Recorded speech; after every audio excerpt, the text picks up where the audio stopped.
வணக்கம். இன்னைக்கு நம்ம பார்க்க போகிறது சினிமாவை பற்றி. இந்த இருக்காங்க பார்த்தீங்களா, ரெண்டு பேர்.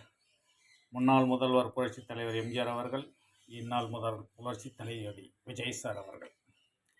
பார்த்தீங்கன்னா, இன்னைக்கு ஒரு சினிமானுடைய கதையை பார்க்கலாம். சிம்ம ராசி என்ற படம்.